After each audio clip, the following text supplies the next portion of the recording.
This is so weird not being able to hear myself up on stage, but thank you all for having me here. Really appreciate the Booking.com team for inviting me. I want to start with maybe a show of hands to get a sense of the audience, since we are going to be talking about both hotels and short-term rentals, vacation rentals. Who here is on the vacation rental, short-term rental side? Show of hands.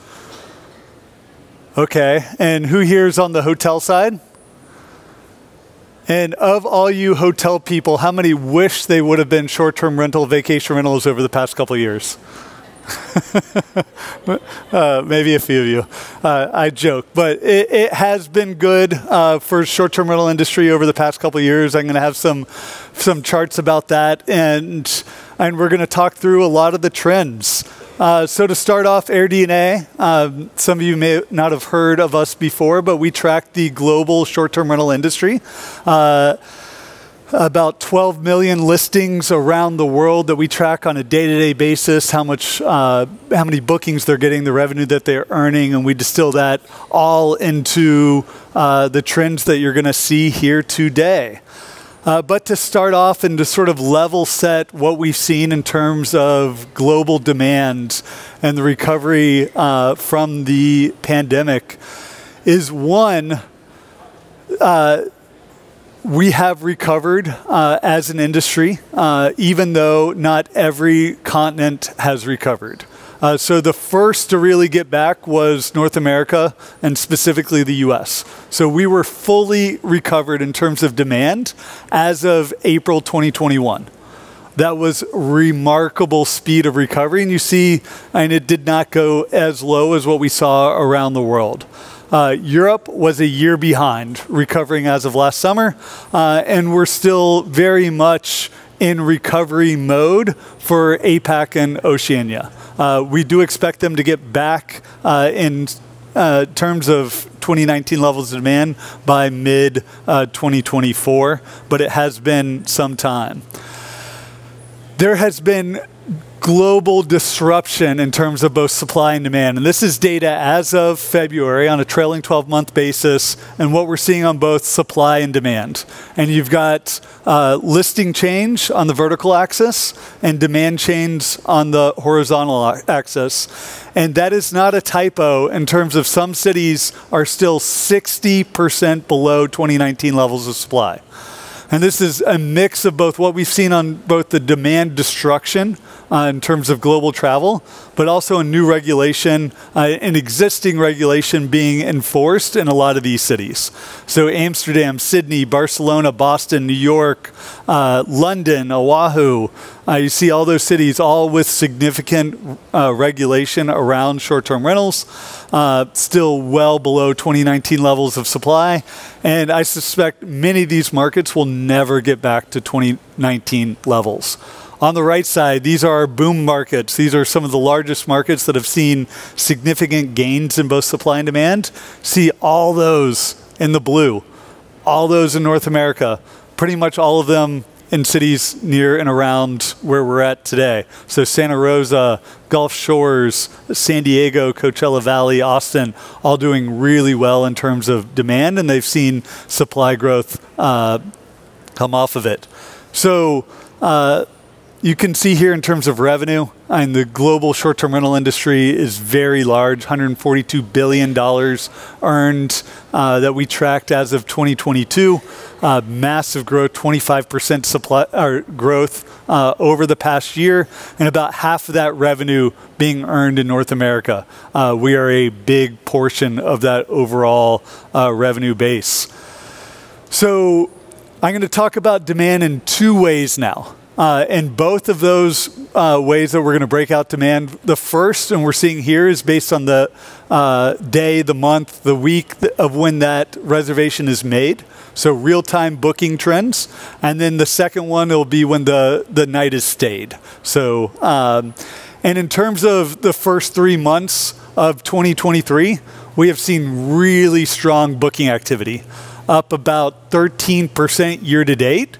And that is off of a really strong 2022 and we were all sort of locked down during Omicron. We started booking. We saw massive booking activity. You actually see that really take off in week 12 there in March last year. People really started booking. I was just looking at the updated data through that last week, and we exceeded even that accelerated pace. So booking activity has started strong. Stays has started even stronger, so up about 17%, 16% year to date. And we see that accelerating even further as we head into March. So people are traveling, they're booking out for the summer, and we'll see some of that forward pacing data as well. So now we're going to break out some of the location types and some of the demand trends that we've seen. Urban, as we saw in that sort of global disruption chart, has been one of the most impacted, and we're seeing really slow recovery. And we've sort of been stalled out around the 20% mark of below 2019 levels. If we look in the suburban areas of the cities, though, we've actually seen really strong demand and really good growth more recently. And suburban areas have been able to see strong demand, specifically attracting medical workers, university stays, midterm stays, so people looking to maybe move and needing temporary housing during that sort of migration period when they're looking to move to a new market. So that's really sustained city growth.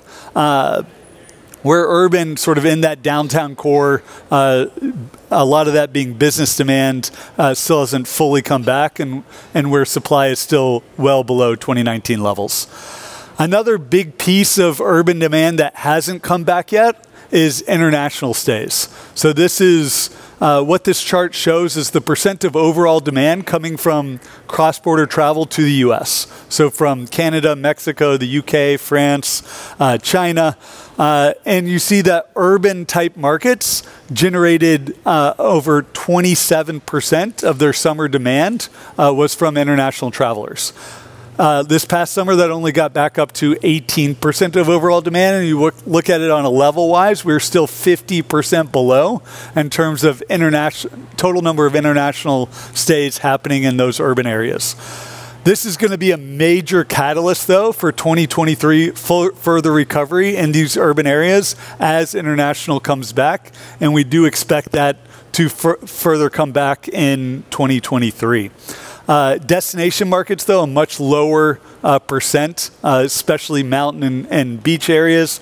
Most of that is domestic travel, not a lot coming from international, though it has come back more quickly than some of the urban areas.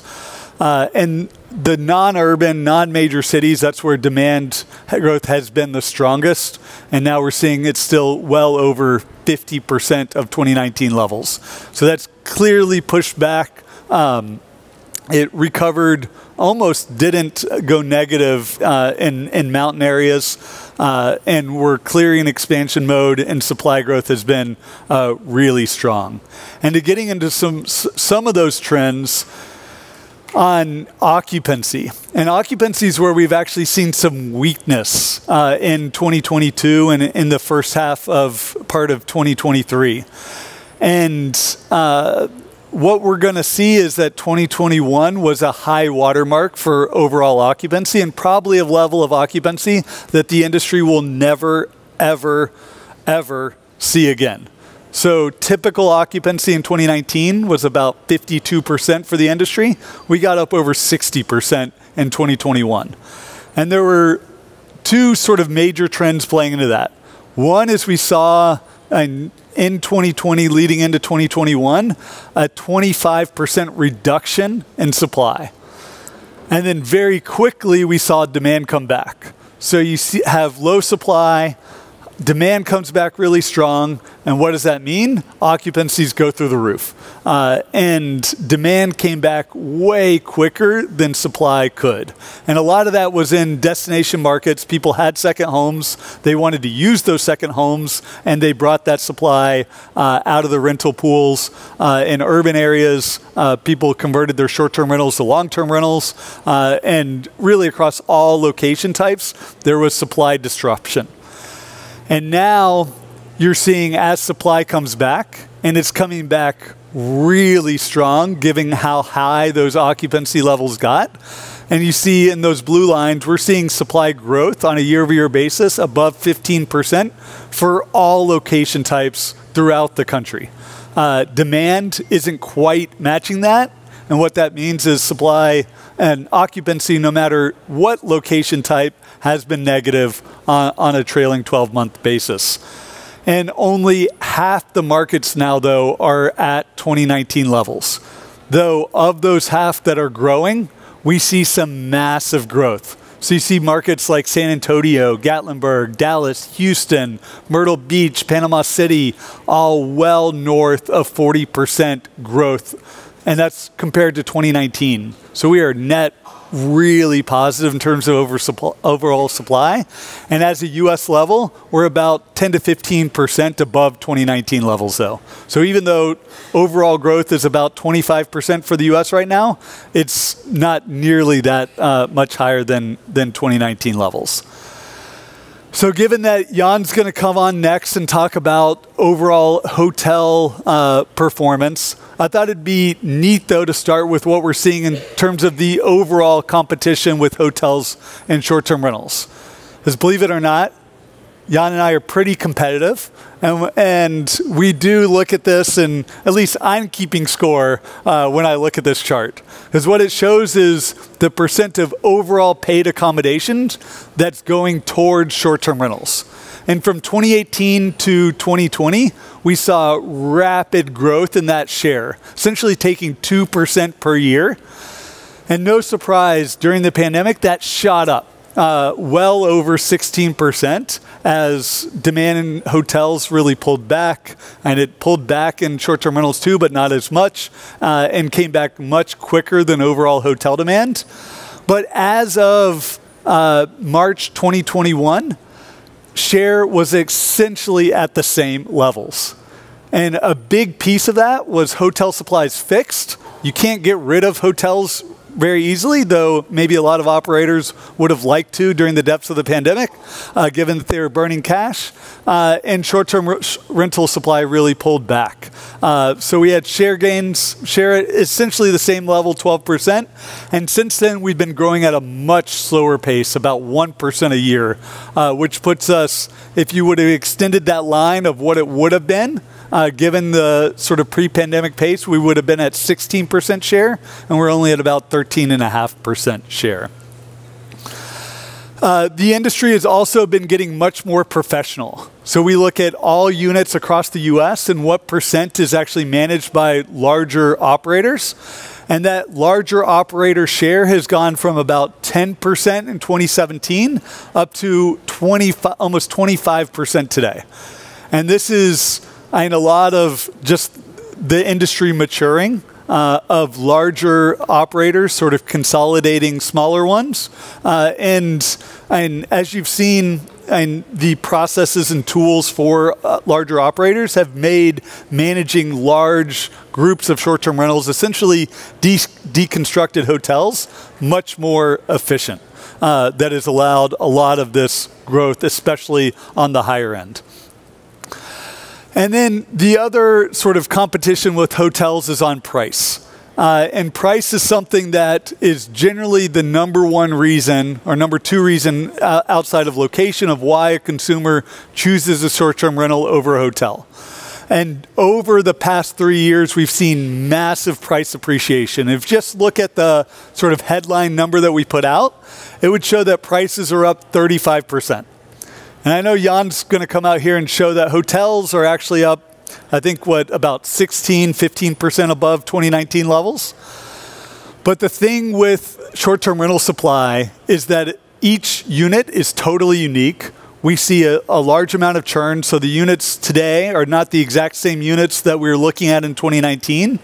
So what we do is we control for that, looking at a same-store sample from today relative to 2019. And what that shows us when we look at that same-store sample is ADR is only up about 18% for short-term rentals, which roughly puts us in line with the ADR growth that we've seen with hotels. So we're still really competitive, and still consumers are looking to short-term rentals as the price-sensitive option, especially when traveling with families, traveling for long periods of time, for that type of option. So still really price competitive. And you can see here on that chart on the right what the mix shift has looked like in terms of occupancy growth over the past 3 years. So many more people staying in the larger homes, which has pushed that overall rate higher. And then as we look out over the next few months, we do expect rate growth to slow. And as of this time last year, rates were growing 10, 15%. Now we're seeing much slower growth. We're going to see future rates in the low to near 0% growth. So our outlook, who knew that the BLS, sort of the government statistics agency, actually tracked vacations? I didn't know.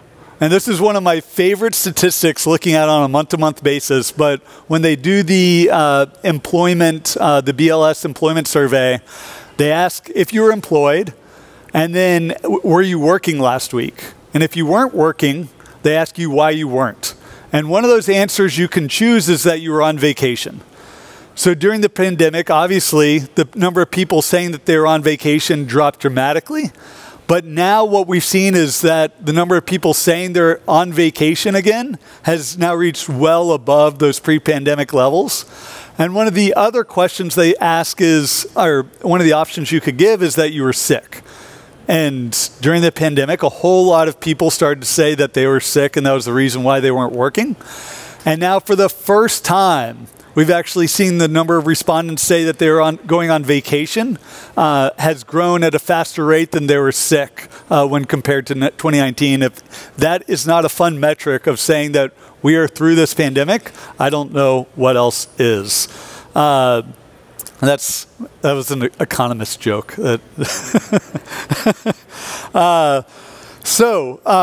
What I look at most closely in getting a sense of what the overall health of the economy, specifically when looking at leisure travel demand, one is jobs, and specifically job growth. Because if people have a job, they're going to take vacations. And that has been proved out over and over and over again through previous cycles. And what we've seen is job growth has been really strong, and a large percent of that job growth has been coming from our sector, the leisure and hospitality sector. The other is in terms of consumer spending. And this is where we've actually seen some weakness in recent months as consumer incomes have started to come back on a real terms. But what we've seen in terms of the pullback has primarily been on goods, and that consumers are still looking to spend on services, and that a greater percent of their wallet is going towards services, and is not fully back to 2019 levels yet. So typically a consumer spends about 70% of their income on services. We're only about 67% back. So we still have a long way to go. And that is some tailwinds further that we have for spending on travel. The outlook from Oxford is a recession in the back half of this year. And I will say that while I expect there to be a recession, I don't expect there to be a recession for the travel and hospitality industry. Forward nights are looking really strong, so we're pacing up over 12% over the summer. There's a lot of tailwinds, as I said, around international travel coming back, of consumers looking to spend more and more of their wallet share on travel, on services. There's still pent-up demand for travel. And we expect for short-term rentals demand to be up by another 10% in 2023 compared to 2022. And that's with a recession baked into our outlook. If there wouldn't be a recession in the back half of the year, we would expect that outlook to be even higher for short-term rental demand. I'd note we are forecasting further declines in occupancy. So from 61% at the peak in 2021, we dropped down to 57% or 58% in 2022. We expect it to drop further to 57% in 2023. And then overall, we do expect a decline in RevPAR of down roughly 1% as ADRs won't be able to cover that. And with that, I appreciate your time. I will be back up with Jan for questions afterwards.